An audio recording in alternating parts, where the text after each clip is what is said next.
اللہ کے ولی سے نسبت مل جائے، وہ 100 سال کی عبادت سے بہتر ہے اللہ کے ولی کی بارگاہ میں گزارا گا ایک لمحہ۔ نسبت میں بڑی طاقت ہوتی ہے، نسبت میں بڑی طاقت ہوتی ہے بھائی۔ لوگ پوچھتے ہیں نسبت میں کیا رکھا ہے، ہم کہتے ہیں کیا نہیں رکھا نسبت میں، سب کچھ ہی تو نسبت میں موجود ہے۔ نسبت میں بڑی طاقت ہوتی ہے۔ خود بتاؤ ایک کپڑے کی کیا حیثیت ہے کہ کسی کو شفا دے یا کسی کو نقصان دے، ایک کپڑا کیا نفع دے گا یا کیا نقصان دے گا۔ قرآن کریم میں پڑھو سورہ یوسف کو، جب حضرت یوسف علیہ السلام کے بھائیوں نے حضرت یعقوب علیہ السلام کی بینائی چلے جانے کا ذکر کیا، حضرت یوسف علیہ السلام نے کیا کیا؟ حضرت یوسف علیہ السلام اگر فقط دعا پہ بھی اتباع فرما لیتے تو ان کی دعا سے بھی بینائی واپس آ سکتی تھی، لیکن حضرت یوسف علیہ السلام نے نسبت کی طاقت کو بتایا۔ حضرت یوسف علیہ السلام نے اپنے بھائیوں کو اپنی قمیض عطا کی، اپنا کرتا عطا کیا۔ سورہ یوسف کا آیت نمبر 93 اور 94 پڑھو، اپنا کرتا عطا کیا، کہا جاؤ یہ جا کے میرے والد کی آنکھوں سے لگانا، ان کی بینائی واپس آ جائے گی۔ قرآن بتا رہا ہے کہ اس کرتے کی آنکھوں کے لگنے کی وجہ سے اللہ تعالیٰ نے اسی وقت یعقوب علیہ السلام کو بینائی واپس لٹا دی۔ جو کہتے ہیں نسبت میں کچھ نہیں رکھا، میں نے کہا کپڑے میں کیا رکھا ہے کہ نفع دے یا نقصان دے، لیکن اگر وہی کپڑا حضرت یوسف علیہ السلام کے جسم سے مس ہو جائے اس میں اتنی برکت آ جاتی ہے کہ وہ عدے کی آنکھ میں لگاؤ تو اسے بینائی دیتا ہے۔ حضرت یعقوب علیہ السلام کی جب وہ آنکھوں پہ لگایا گیا، قرآن بتا رہا ہے کہ حضرت یوسف علیہ السلام کے اس کرتے کی وجہ سے اللہ کریم نے ان کے بینائی کو واپس لوٹا دیا۔ جب آگ میں حضرت ابراہیم علیہ السلام کو پھینکا جا رہا تھا، اللہ کریم نے آگ کو کیا حکم فرمایا؟ یا نار کونی بردا وسلاما علی ابراہیم، کہ آپ ابراہیم علیہ السلام کے لیے ٹھنڈی اور سلامتی والی ہو جائے۔ کیا لیکن جب حضرت ابراہیم علیہ السلام کو آگ میں پھینکا گیا، نہ حضرت ابراہیم علیہ السلام کی دستار جلی اور نہ نالین جلی۔ بتائیے اگر نالین جل بھی جاتی تو کیا معجزے میں کوئی کمی تھی؟ قطعاً کمی نہیں تھی۔ یہ بھی بہت بڑی بات تھی کہ پاؤں میں پہنی ہوئی نالین بھی جل گئی لیکن موسیٰ علیہ السلام کا پاؤں نہ جلا، حضرت ابراہیم علیہ السلام کا پاؤں نہ جلا، تب بھی معجزے میں کمی نہیں تھی۔ اور اللہ نے آپ کو یہ حکم نہیں فرمایا تھا کہ ابراہیم کی نالین نہیں جلانی، یہ حکم نہیں فرمایا تھا کہ ابراہیم کی دستار نہیں جلانی، فرمایا تھا ابراہیم کو نہیں جلانا، ابراہیم کے لیے ٹھنڈی ہو جا۔ لیکن نہ ابراہیم علیہ السلام کی نالین جلی نہ حضرت ابراہیم علیہ السلام کی دستار جلی۔ میں سوال کرتا ہوں آگ کا کام جلانا ہے، حکم یہ تھا کہ ابراہیم کو نہیں جلانا، ابراہیم کی نالین کیوں نہ جلی؟ جواب یہی ہوگا، بات اس چپل کی نہیں تھی، بات یہ تھی کہ وہ نالین کس کے پاؤں میں ہے۔ نالین کو نسبت ہو، ایک چپل کو حضرت ابراہیم کے پاؤں سے نسبت ہو جائے تو نار نمرود جیسے بھی آگ اس کو بجھا نہیں سکتی۔ اور رسول اللہ کے غلاموں خود سوچو، اگر نالین کو نسبت ابراہیم سے ہو تو نالین کو دنیا کی آگ نہیں جلاتی۔ اگر رسول اللہ کی امتی کو، سب سے افضل امت کے امتی کو، سب نبیوں کے امام سے نسبت ہو تو اسے نار جہنم کہاں جلائے، اسے نار جہنم کہاں جلائے گی؟ اس نسبت میں بڑی طاقت ہے بھائی، اس نسبت میں بڑی طاقت ہے۔ اللہ اکبر۔ خصائص کبریٰ میں یہ حدیث موجود ہے۔ حضرت ام سلمہ صلی اللہ علیہ وسلم، حضرت انس کی والدہ کہتی ہے کہ میرے پاس رسول اللہ صلی اللہ علیہ وسلم کا ایک ایسا رومال تھا کہ ایک مرتبہ حضور نے کھانا تناول فرما کے اس رومال سے اپنے ہاتھ صاف کیے تھے۔ حضرت انس رضی اللہ تعالیٰ عنہ بیان کرتے ہیں کہ میری والدہ جب کھانا کھاتی نا، کھانا کھانے کے بعد اس رومال کو استعمال کرتی اور اس کو تندور میں ڈال دیتی۔ تندور میں ڈالتی تو وہ تندور اس رومال کو صاف کر کے اجلا کر کے آپ اس کو خود بار پیش کر دیا کرتی۔ خصائص کبریٰ میں حدیث موجود ہے۔ کار کے ساتھ بیٹھنے والے حیران ہو جاتے ہیں، یہ آپ آگ سے واشنگ مشین کا کام لے رہے ہیں، یہ آگ کا کام تو جلانا ہے، یہ آگ آپ کے رومال کو صاف کر کے اجلا کر کے واپس لے رہی ہے، اس کے کیا وجہ ہے؟ حضرت انس کہتے ہیں خصائص کبریٰ میں حدیث موجود ہے، امام سیوطی نے بھی حدیث کو نقل کیا، وہ کہتے ہیں کہ حضرت انس جواب دیتے کہ یہ رومال عام رومال نہیں ہے، یہ رومال وہ رومال ہے جس سے ایک مرتبہ حضور نے اپنے ہاتھ صاف کیے تھے، تب سے لے کے اب تک اس کو جب آگ میں ڈالتے ہیں آگ اسے جلا نہیں سکتی۔ وہ کہتے ہیں خود سوچو، اگر رومال دست مصطفیٰ سے نسبت پالے تو رومال کو آگ نہیں جلاتی، اگر کوئی انسان مصطفیٰ سے نسبت پائے تو اس کا عالم کیا ہوگا؟ اب اب آپ بولیں کہ آج ہم حضور کے ہاتھ سے نسبت کیسے اپنائیں؟ وہ رومال کا مقدر تھا کہ اسے حضور نے ہاتھ لگا دیا، آج ہم کیسے حضور کے دست مبارک سے نسبت اپنائیں؟ تو یہ جو سلسلہ بیعت ہے یہ براہ راست حضور کے دست مبارک سے انسان کو نسبت ملتی ہے۔ آپ نے اپنے شیخ کے ہاتھ میں دیا، جس طرح میں نے اپنے شیخ کے ہاتھ میں ہاتھ دیا، ان کا کرتے کرتے ہاتھ حضرت خواجہ حبیب الرحمان کے ذریعے حضرت خواجہ عبد الرحمان کے ذریعے حضرت خواجہ عبد الکریم تک پہنچتا ہے، پھر حضرت فقیر محمد چراہی تک پہنچتا ہے، آگے چلتے چلتے یہ ہاتھ حضرت مجدد القصاری کا پہنچتا ہے، آگے چلتے چلتے یہ ہاتھ حضرت باقی اللہ تک پہنچتا ہے، چلتے چلتے یہ ہاتھ حضرت شاہ نقشبند حضرت سیدنا بہاؤالدین نقشبند تک پہنچتا ہے، چلتے چلتے یہ ہاتھ حضرت عبد الخالق الجوانی رحمہ اللہ تک پہنچتا ہے، پھر یہ ہاتھ حضرت سلمان فارسی تک پہنچتا ہے، یہ ہاتھ حضرت امام جعفر صادق تک پہنچتا ہے، پھر یہ ہاتھ حضرت صدیق اکبر کے ہاتھ میں پہنچتا ہے، اور صدیق اکبر کے ذریعے یہ ہاتھ رسول اللہ کے ہاتھ میں پہنچتا ہے، اور رسول اللہ کے ہاتھ کو رب کہتا ہے ید اللہ فوق ایدیہم، یہ ہاتھ ان کا ہاتھ نہیں، یہ ہاتھ مجھ اللہ کا ہاتھ ہے۔ خدا کی قسم مجھے ایسے ہاتھوں میں ہاتھ دینے کی نسبت دنیا کی کسی اور تہذیب میں لا کر تو دکھاؤ، کہیں نہیں ملے گی۔ یہی خالق کا ہی نظام ہے کہ اگر تم اپنے پیر کے ہاتھ میں ہاتھ دیتے ہو در حقیقت وہ نسبت پیر کی نہیں، وہ نسبت دستر مصطفیٰ کی ہوتی ہے۔ بیچ میں کہیں لائن کٹی نہ ہو، بیچ میں کہیں گڑبڑ نہ ہو، بیچ میں کوئی پرابلم نہ ہو، بیچ میں کوئی رنداوا نہ ہو، یہ ہاتھ سے ہاتھ ملتے ہوئے یہ ہاتھ سیدھا دست مصطفیٰ علیہ السلام میں پہنچتا ہے۔ جس کو رسول اللہ کے دست کرم سے نسبت چاہیے ہو نا، وہ ان مبارک سلسلوں کی نسبت اپنائے، سلسلہ عالیہ نقشبند کی نسبت اپنائے، یا سلسلہ عالیہ چشتیہ کی نسبت اپنائے، یا سلسلہ عالیہ قادریہ کی نسبت اپنائے، یا جو مستند سلاسل ہیں ان کی نسبت اپنائے، اپنے شیخ کا ہاتھ جو ہے اس سے دست مصطفیٰ تک رسائی حاصل کریں۔ لیکن الحمدللہ ہم نقشبندی اس میں تو اللہ کا شکر کریں گے نا، اگر کوئی حضرت غریب نواز کا مرید ہو، وہ پوچھا کہ بتاؤ غریب نواز کا مزار کہاں ہے، مرید بتائیں گے اجمیر میں، سمجھ آئی ہے؟ اگر کوئی حضرت سیدنا امام الاولیاء پیران پیر جن کا قدم ہر ولی کی گردن پر ہے، ہر سلسلے کے ولی کا سردار حضرت غوث اعظم کے دربار سے آئے، لوگ پوچھا آپ کے شیخ کا مزار کدھر ہے، وہ بتائے گا بغداد شریف میں، سمجھ آ رہی ہے؟ اگر کوئی حضرت شہاب الدین سہروردی کے ہاتھ میں مرید ہو، اس سہروردی سے بھی پوچھا تمہارے شیخ کا مزار کدھر ہے، وہ حضرت شیخ کے مزار کا بتائے گا۔ اگر ہم نقشبندیوں سے کو پوچھے نا کہ تمہارے پیر کا مزار کہاں ہے، تو ہم بتائیں گے ہمارے پیر ابو بکر صدیق کا اپنا کوئی مزار نہیں، مزار مصطفیٰ صدیق اکبر کا مزار۔ اور حضرت شیخ مجدد کہتے ہیں یہ سلسلہ نقشبند جو ہے نا، حضور علیہ السلام کا سب سے قریب انسان کو فوری طور پہ کر دیتا ہے۔ کہاں دیگر میں جہاں 100 قدم چلنا پڑتا ہے وہاں یہ 1 قدم میں پہنچا دیتا ہے۔ کہا اس کی وجہ یہ ہے نسبت جتنی قریب کی ہو نا فاصلہ اتنی جلدی سمجھتا ہے۔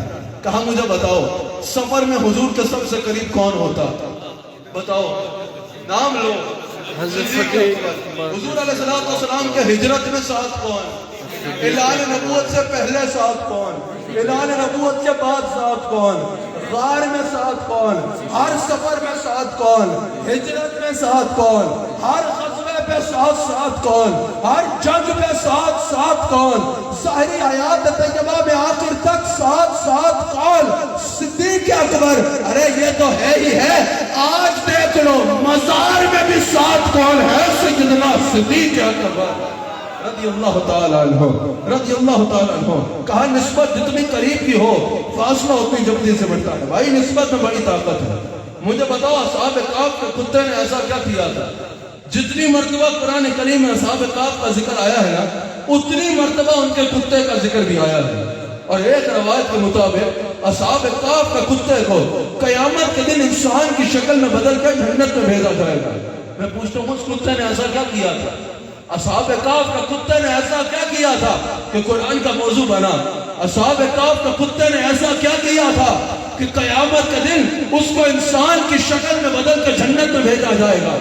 اس نے صرف یہ کیا تھا کہ ولیوں کے دروازے پہ بیٹھ گیا تھا، بنی اسرائیل کے ولیوں کے دروازے پہ بیٹھا، قرآن کا موضوع بنا، نہ صرف قرآن کا موضوع بنا بلکہ ایک روایت کے مطابق اس کو انسان کی شکل میں بدل کر جنت بھیجا جائے گا۔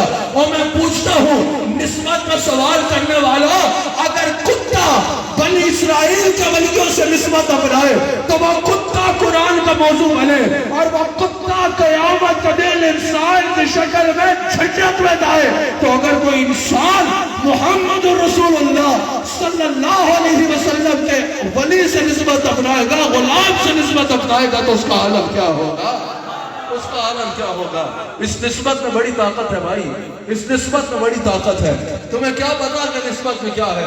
سیدنا فاروق اعظم رضی اللہ تعالیٰ عنہ ایک مرتبہ حضور علیہ السلام کا ظاہری آیات طیبہ کی بات کرتے ہیں، حضرت فاروق اعظم میں آپ کے دور خلافت میں حضرت فاروق اعظم رضی اللہ تعالیٰ عنہ حج سے واپس آ رہے ہیں، اس وقت آپ امیر المؤمنین ہیں، آپ کی خلافت کا دور ہے۔ حضرت فاروق اعظم رضی اللہ تعالیٰ عنہ ایک مقام پر رکتے ہیں، رک کر زار و قطار رونے لگ پڑتے ہیں، رو رہے ہیں۔ لوگوں نے پوچھا امیر المؤمنین سیدنا فاروق اعظم کس بات نے آپ کو اتنا رلایا؟ آپ اتنا یہاں پر رو کیوں رہے ہیں؟ یہ رقت کی کیفیت کیوں بنی ہے؟ حضرت فاروق اعظم نے کہا میں بچپن میں اپنے والد کے ساتھ اسی مقام پہ رہا کرتا تھا۔ وہ کہتے ہیں میرا باپ مجھے پیٹا کرتا تھا اور مارا کرتا تھا، اس کی وجہ یہ تھی کہ میرے باپ کے چند اونٹ تھے، میں وہ سنبھال نہیں پاتا تھا۔ میرا باپ مجھے پیٹتا تھا کہ عمر تم کیسے بچے ہو، تم سے چند اونٹ نہیں سنبھالے جاتے۔ فاروق اعظم کہتے ہیں مجھے وہ دور یاد آیا، اور پھر مجھے یاد آیا کہ جب مجھے حضور کی نسبت ملی، میں حضور علیہ السلام کے دامن رحمت سے وابستہ ہوا۔ کہا یہ وہی عمر ہے جو اپنے باپ کے چند اونٹ نہیں سنبھال سکتا تھا، آج ہزاروں مربع میل پہ حکومت کر رہا ہے۔ یہ برکت کس کی ہے؟ یہ برکت نسبت مصطفیٰ کی ہے۔ کسی نے کہا نا کہ جو در مصطفیٰ کے قضا ہو گئے، آج میری آواز کوئی ڈسٹرب ہے، مستقل سفر اور مستقل مصروفیت کی وجہ سے میری آواز کوئی ڈسٹرب ہے، لیکن آپ نے ذرا میرا ساتھ دینا ہے۔ جو در مصطفیٰ کے قضا ہو گئے، جو در مصطفیٰ کے قضا ہو گئے، دیکھتے دیکھتے کیا سے کیا ہو گئے، دیکھتے دیکھتے کیا سے کیا ہو گئے۔ جو در مصطفیٰ کے قضا ہو گئے، دیکھتے دیکھتے کیا سے کیا ہو گئے۔ کوئی صدیق فاروق ہوا، کوئی صدیق فاروق عثمان ہوا، اور کسی کو نبی نے علی کر دیا۔ کوئی صدیق فاروق عثمان ہوا، اور کسی کو نبی نے علی کر دیا۔ نسبت میں بڑی طاقت ہے، لیکن جب نسبت سے کچھ ملتا ہے نا تو پھر اس نسبت کے فیضان کو بھولنا نہیں چاہیے۔ یہ یاد رکھنا چاہیے کہ جو کچھ ملا وہ کہاں سے ملا۔ الحمدللہ اب مجھے جو کچھ ملا میں اس نسبت کے عنوان میں گفتگو کرتے ہوئے اس نسبت کا بیان نہ کروں تو اس کو بڑا بخیل کہا جائے گا۔ ہاں مجھ میں کتنا نیاز کرم ہو گیا، مجھ میں کتنا نیاز کرم ہو گیا، دنیا کہنے لگی پنج تل کا گلا، مجھ میں کتنا نیاز کرم ہو گیا، مجھ میں کتنا نیاز کرم ہو گیا، دنیا کہنے لگی پنج تل کا گلا۔ اس گھرانے کا جب سے میں نوکر ہوا، اس گھرانے کا جب سے میں نوکر ہوا، سب سے اچھی میری نوکری ہو گئی۔ اس گھرانے کا جب سے میں نوکر ہوا، سب سے اچھی میری نوکری ہو گئی۔ اس نسبت میں بڑی طاقت ہے، اس نسبت میں بڑا فیضان ہے، اس نسبت کی بڑی تاثیر ہے. ان اللہ والوں کے ساتھ نسبت اپنا لیا کرو. اس نسبت سے جو ملتا ہے وہ انسان کو صرف تحقیق سے نہیں مل سکتا. اس نسبت سے کیا ملتا ہے؟ اللہ اکبر.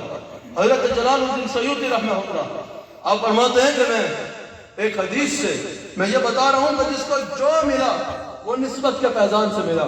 خالی مدرسے میں بیٹھ کے وہ نہیں مل سکتا جو اللہ والے کی نظر سے مل سکتا ہے. حضرت امام جلال الدین سیوطی رحمہ اللہ آپ فرماتے ہیں کہ میں ایک حدیث لینے کے لیے مصر جا رہا تھا. رستے میں اللہ کے ایک ولی حضرت شہاب الدین ساری رحمۃ اللہ علیہ سے ملاقات ہوئی. حضرت شہاب الدین ساری نے پوچھا کہ سیوطی کہاں جا رہے ہیں؟ حضرت جلال الدین سیوطی کہتے ہیں کہ میں نے بتایا کہ میں حدیث لینے کے لیے مصر جا رہا ہوں. ایک حدیث کی تلاش کے لیے مصر کا سفر کر رہا ہوں. کہتے ہیں کہ انہوں نے کہا شہاب الدین ساری ہے اتنی دور جا رہے ہو حدیث لینے، آؤ میرے مصلے پہ بیٹھ جاؤ، 2 نفل پڑھو اور آنکھیں بند کر کے میرے مصلے پہ بیٹھ جاؤ. سیوطی کہتے ہیں کہ میں نے نفل پڑھے، مصلے پہ بیٹھ کے آنکھیں بند کر کے انتظار میں بیٹھ گیا کہ کوئی عالم آ کے حدیث بتائے گا. کہا اچانک ایسا ہوا کہ میری آنکھوں کے آگے سے پردے ہٹے اور دیکھا خود رسول اللہ تجلوہ گر. کہتے ہیں کہ حضور علیہ السلام نے مجھے اپنی زبان اطہر سے وہ حدیث خود بتائی جس کی تلاش میں مصر جا رہا تھا. وہ کہتے ہیں کہ جب میں اس مراقبے کی کیفیت سے باہر آیا میں حضرت شہاب الدین ساری کے قدموں سے لگ گیا. میں نے کہا حضور یہ مقام ملا تو کیسے ملا؟ یہ مقام پانا ہو تو انسان کو کیسے ملے گا؟ حضرت شہاب الدین ساری نے راستہ بتا دیا. میں آپ کو بتا دوں یہ مقام کیسے ملتا ہے. حضرت شہاب الدین ساری نے کہا کہ سیوطی اپنی زندگی کے 40 دن رسول اللہ کے نام کر دیں. اپنی زندگی کے 40 دن ایسے گزار کہ تمہارے تصور میں حضور علیہ السلام کے سوا کچھ نہ آئے. زندگی کے 40 دن ایسے گزار لو کہ توجہ حضور علیہ السلام کی ذات اقدس سے ہٹے نہیں. یعنی اٹھو تو یہ سوچو حضور اٹھتے ایسے تھے، بیٹھو تو یہ سوچو حضور بیٹھتے کیسے تھے. ایک لمحہ بھی حضور علیہ السلام سے توجہ نہ ہٹے. 40 دن تم حضور علیہ السلام کے تصور میں اس انداز میں گزار دو، اللہ تمہیں یہ مقام عطا فرما دے. پھر آپ جانتے ہیں یہ دونوں دیوبند سلسلے دیوبند مسلک کے بڑے نام ہیں. انور شاہ کشمیری نے بھی کہا، وہ کہتے ہیں کہ 22 مرتبہ، اور اشرف علی تھانوی کہتے ہیں کہ 72 مرتبہ ایسا ہوا کہ جلال الدین سیوطی نے اس کے بعد جاگتی آنکھ سے مصطفیٰ کا دیدار کیا. اگر یہ مقام چاہتے ہو، یہ مرتبہ چاہتے ہو نا تو گھر بیٹھے نہیں ملے گا. حضرت امام ابو حنیفہ رحمہ اللہ اکثر حضرت بیرول دانا کے بعد جا کے بیٹھا کرتے اور جا کے کہا کرتے کہ مجھے اللہ کے بارے میں کچھ بتاؤ. لوگوں نے پوچھا حضور آپ کو ائمہ میں دیکھے تو آپ امام اعظم ہے، فقہا میں دیکھے تو فقیہ اعظم ہے، اور وہ بیرول دانا ایک درویش کبھی قبرستان میں کھڑا آسمان کو دیکھ کے باتیں کر رہا ہے، کبھی قبروں سے باتیں کر رہا ہے، کبھی ویرانے میں کھڑا آسمان کو دیکھ رہا ہے. اس درویش سے آپ کہتے ہیں کہ اللہ کے بارے میں کچھ بتائے، آپ کا زیادہ اس کو کیا پتا ہوگا؟ حضرت امام ابو حنیفہ نے جواب دیا کہ میں اللہ کو جانتا ہوں کتاب اللہ کے ذریعے، اور وہ براہ راست اللہ کو جانتا ہے. حضرت امام احمد بن حنبل رحمہ اللہ، حضرت امام احمد بن حنبل اکثر جاتے اور حضرت بشر حافی سے جا کے کہا کرتے کہ مجھے ذرا شریعت کے بارے میں کچھ بتاؤ. لوگوں نے کہا حضور آپ سے زیادہ اس کو کیا پتا ہوگا، آپ محدث اعظم ہیں، آپ مبصر اعظم ہیں، آپ فقیہ اعظم ہیں، آپ علم میں آپ سے بڑا نام کس کا ہوگا؟ حضور آپ سے زیادہ بشر حافی کو پتا ہوگا. بشر حافی ایک درویش ہے، ننگے پیر گلیوں میں پھر رہا ہوتا ہے. اس درویش سے آپ جا کر پوچھ رہے ہیں کہ مجھے شریعت کے بارے میں کچھ بتاؤ. اللہ اکبر. امام احمد بن حنبل نے جواب دیا کہ میں شریعت کو جانتا ہوں شریعت کو کتابوں کے ذریعے، اور وہ براہ راست شریعت والے کے ساتھ کا تعلق رکھتا ہے، براہ راست شریعت والے کو وہ جانتا ہے. تو پتا چلا کہ علم کتاب کی بے حد فضیلت ہے، لیکن اگر اس علم کتاب کو علم نافع بنانا چاہتے ہو تو علم نظر والے ولی کی نظر میں آنا ضروری ہوگا.